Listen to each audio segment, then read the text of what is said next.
Señores, Proyecto Pentágono de Recitales, muy buenas tardes. Agradezco a ustedes la oportunidad que me dan de participar en el Concurso Nacional de Ensayo para la promoción y circulación de obra de autores nacionales. Seleccioné entre los 5 autores boyacenses publicados a Fernando Ayala Poveda y me entusiasma darles a conocer de viva voz mi ensayo basado en 2 libros de ensayo y en 3 novelas recientes de este importante autor. Fernando Ayala Poveda y su trascendencia en las letras desde diferentes géneros. Escritor colombiano nacido en Tunja, Boyacá. Su ejercicio creativo se concentra principalmente en el ensayo literario y en la novela. En su saga narrativa se condensan las culturas regionales y sus gentes. Cada fisonomía es el retrato fiel de un rostro, poseedor de una tragedia íntima, de unos afectos y de una definida naturaleza humana. En un paisaje único pero real, cada personaje vive su propia historia. Todos ellos son auténticos y simbolizan un ideal, valor, fe, ciencia, cultura y sus ancestros. Tal como lo diría Hugo Arias Castellanos alguna vez, abro comillas, en su narrativa aparecen las identidades que lo forjan, los paisajes mágicos de Villa de Leyva, Sogamoso, Tunja, Duitama y Chiquinquirá, los climas de Huicán, Moniquirá o Paipa, la historia de una colectividad en pugna con la soledad, los lagos y las artesanías más célebres del mundo, los nevados y las aguas termomedicinales, los rostros montaraces de los hombres del norte o de Tenza, las villas y las aldeas míticas. Autor de obras, cierro comillas, autor de obras ensayísticas importantes, tales como el Manual de Literatura Colombiana, con 50 ediciones y actualizado durante los 36 años de publicación. Enseña su desenvolvimiento histórico desde los orígenes hasta comienzos del siglo XXI. Los referentes culturales de cada expresión literaria y sus autores representativos son presentados con un lenguaje calificado y certero en forma cronológica con el análisis de las obras más destacadas en su género y movimiento literario con un estilo novedoso y consciente de su validez histórica. Ha servido como obra de consulta para maestros y estudiantes de varias generaciones.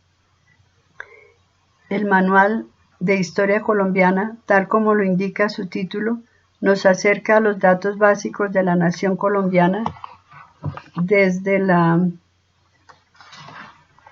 colonia e independencia hasta el proceso republicano en la búsqueda de su expresión. De la reciente producción narrativa de Fernando Ayala Poveda, es imperioso referirme a novelas que han tenido gran éxito por su calidad literaria y por su temática. La arquitectura de la novela El coraje de vivir. La arquitectura de la novela es particular en sí misma. El coraje de vivir es un modelo especial de escritura. Su argumento conforma una magistral simetría. El comienzo de cada capítulo indica la secuencia. La finalización de cada uno se acopla con el inicio del siguiente. No hay distractores. Su estilo es sencillo. Mantiene la misma línea de intensidad en la intriga. Tras cada capítulo se alimenta y alerta al lector. El mensaje de la obra es universal. Pretende afirmar el amor filial y paternal en 2 solitarios del mundo. Manuel y Santiago se convierten así en 2 prototipos de la bondad y de la lucha por conformar un hogar.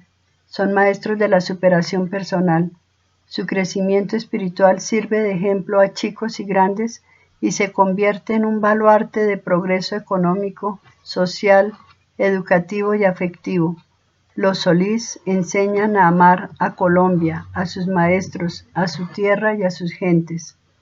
El discurso valorativo muestra el estado físico y moral de Colombia y de los seres que en ella viven. la capacidad de ver a Manuel como un pariente, valora la expresión de los verdaderos sentimientos y sus manifestaciones verbales y gestuales, la necesidad de reconsiderar las acciones y sus repercusiones, insiste en la verdad y en la responsabilidad de nuestros actos frente a los demás, y Manuel se acerca a los libros. El discurso figurado está centrado en enfatizar las cualidades de la naturaleza, protagonistas y personajes. El paisaje habla, canta, llora, enseña a amar la poesía y a entender el mundo. En el discurso personal, enfrenta al interlocutor a la verdad de sus palabras y hechos. La carga semántica se da progresivamente con la aparición de nuevos personajes que se unen en una batalla común, adoptar a Manuel. El amor auténtico del pequeño supera cualquier obstáculo. El coraje de vivir posee calidad estética, una infinita gama de recursos, dominio narrativo, delineamiento de espacios y ritmo en la acción. Ítalo Caciringo, Imago Mundi y un universo sorpresivo e interesante. Ítalo Caciringo contra los devoradores del verde es evidentemente una econovela planteada como la oblación sublime, como el éxtasis y el culto a la naturaleza. A causa de su estructura interna, de sus elementos nucleares y del tema singular y novedoso, requiere una lectura detenida que intente al menos abarcar parte de las innumerables facetas del texto literario. La novela presenta una plurisignificación conformada por diversos símbolos, ideales y cuestionamientos en los cuales participa el lector desde la primera hasta la última página. La escritura de la obra genera categorías filosóficas, el dilema del ser y el hacer, el ser y el estar, el ser sin ser y el ser y la nada, categorías lúdicas de la palabra en sí y del elemento erótico entre los personajes, el mundo cósmico que gira alrededor de la acción, la claridad y la oscuridad en los actos, la aparición y desaparición de seres ambiguos y difusos en el aspecto físico y en su comportamiento, y la identificación de Ítalo Caciringo frente a Zulay Vergel y a Rosa Ursina. La escritura de Ítalo Caciringo soporta además la intangibilidad y la magia de las palabras. Acude a la obra toda la variedad de los seres tragicómicos, saltimbanquis, payasos, bufones, títeres, maniquíes, volantineros, figurines, mimos, fantasmas, mamarrachos y maromeros. El lenguaje empleado en la novela de Fernando Ayala Poveda es figurativo y polisémico. Cada palabra representa una o muchas ideas. Los nombres propios adquieren un sentido profundo desde su etimología y este sentido se acentúa en la medida en que el lector se familiariza con ellos y con su función protagónica. La concepción de cada término es ejemplar, conserva niveles de sentido plural, metafórico y armónico con la temática y con el símbolo mayor de la novela que es el círculo. Fernando Ayala Poveda utiliza la palabra cantada y en poesía con temas pertinentes a la encrucijada de la obra. Cada juego de palabras es una tentativa para llegar al centro de la flor del cosmosándalo, alcanzar un objetivo espiritual y una superación al conflicto individual que vive cada uno de los seres. Ítalo Caciringo posee un estrato lingüístico y un estrato de unidades de significación que se disfrutan a cabalidad leyéndose verbalmente. Todo el corpus de la novela presenta registros textuales que merecen una referencia especial.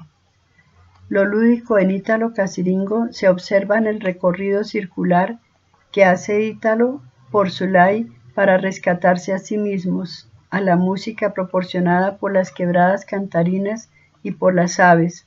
Hay ludicidad en el arte de la palabra poética, en la pintura y en la escultura de Ítalo. El autor de esta novela tiene afán por rescatar lo bello, lo vital, la paz y la alegría, el amor y la ternura, y toda la obra es una hazaña épica por lograrlo. La batalla es dispar, El devorador lleva armas mortales, mata lo que le apetece y por eso convive con el designio de la autodestrucción. Los devoradores educan a sus hijos en la escuela de la sin ternura. Lo único definido en ellos era su ansiedad furibunda y su anhelo de aniquilar a O y de pulverizar la cúpula para apoderarse de las 3 coronas del azul. Los seres como Orfa, Rosa Ursina e Ítalo batallan con danzas, con canciones y con el adagio del jaguar. El corcel blanco vence al caballo azul de Oniria con una mirada hipnotizadora que lo conduce a comer el verde y así logra apaciguarse. La condición humana es bien compleja. Depende de 2 componentes básicos, el material y el espiritual. El antagonismo está dado frente a la naturaleza por estar o no a favor de ella.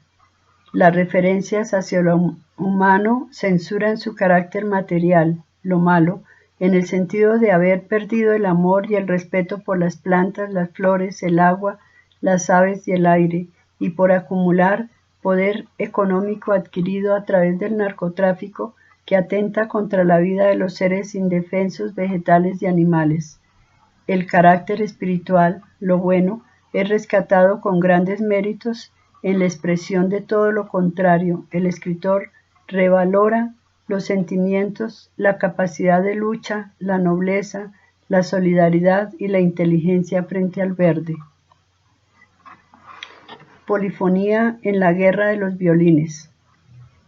La suma de voces en esta novela connota variaciones artísticas, ideológicas, filosóficas e históricas, reflejadas todas ellas en la música como representación cultural y simbólica de un territorio, llámese selva, campo o ciudad. La letra de cada canción prefigura una época determinada, unos individuos o grupos musicales que marcaron un momento y un espacio en el devenir de la humanidad.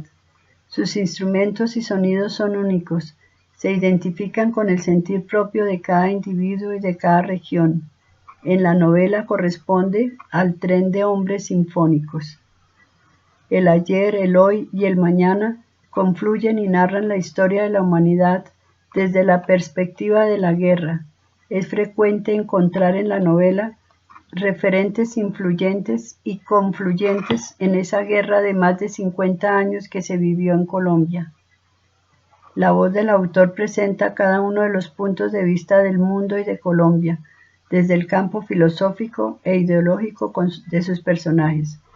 Arma así una totalidad compleja, llena de variantes nominales, dada la multiplicidad de alias o calificativos que le atribuye a los personajes. Esto enriquece la polifonía de sus propias percepciones de la realidad social y la política del fenómeno guerrerista. Cada personaje simboliza y porta su propia palabra. Todos los personajes y los referentes en la novela corresponden a un mismo mundo y lucha la posesión de la tierra. Se percibe diferente desde su propio punto de vista, su cultura, necesidades y tradiciones culturales. Cada personaje es un sujeto autónomo con su propio lenguaje, sin importar si es antinómico, si representa el vulgo, si su voz no es artística, si es original, con su propio traje que connota y representa una cultura, un saber, un convencimiento de lo que está haciendo. Ese lenguaje es su propia fuerza, es su lucha, es su imagen independiente con su propia psicología, representación y síntesis. Lleva un traje significativo por sí mismo. La combinación de voces en cada personaje o interlocutor que se escucha en la guerra de los violines se convierte en una voluntad artística de la polifonía y la suma de estas voluntades conforma la voluntad del acontecimiento. Como diría Mijaíl Bakhtin, cada voz se mantiene independiente pero puede combinarse. Esa es la esencia misma de la polifonía, formando una unidad musical e ideológica, y dentro de su estructura se halla el contrapunteo la sátira menipea, enriquecida por la variedad y la diferencia de voces y de ideas que se hallan presentes, siendo estas últimas las que viven en la novela, y los héroes personajes son entonces los historiadores de las ideas que los identifica y que representan. En la guerra de los violines, la injerencia de voces, los cambios del discurso cotidiano al musical o al cinematográfico, confina el diálogo entre todos. Podemos llegar a confundir los personajes por su multiplicidad de apariencias, de ideas, de mundos, de respuestas que no encontramos, de justificaciones en cada acto. Esto convierte al lector en su dúo, que viva y escuche, que se aviente y no consiga ser escuchado, al igual que le sucede a los personajes. El bilingüismo incita a la polifonía, a la mezcla de lenguajes, surgiendo así una babel de convicciones, ideas y credos, acompañados de cada uno de los 7 violines de cada verso de cada canción fragmentada. Cada personaje ocupa un plano. Los planos se superponen ya que su discurso varía no solo si el protagonista es héroe, si está vivo, si es real dentro de la novela, si su descripción es objetiva o no, si está desintegrado, si su propia idea representa la tierra, la naturaleza, lo regocija o siente dolor. De acuerdo con Engelgard, podrían ubicarse en 3 planos diferentes: el medio, libertad, acto de voluntad; el suelo, sistema orgánico del espíritu; y la tierra, amor, alegría, regocijo. Cada uno es un eslabón de una totalidad dialéctica artística en la guerra de los violines por el lenguaje musical, cinematográfico y narrativo. Todo está, todo se ve, todo se escucha en el antes, en el ahora y en el después. Todo puede coexistir. Cada voz matiza el ambiente y lo enriquecen. Hay muchas voces y pocos colores por el mismo carácter de la novela, por lo que representa, por las convicciones que encierra. Algunas de estas imágenes generan alguna esperanza, convirtiéndose en una forma carnavalesca. Muchas gracias. La cultura es de todos. Ministerio de Cultura.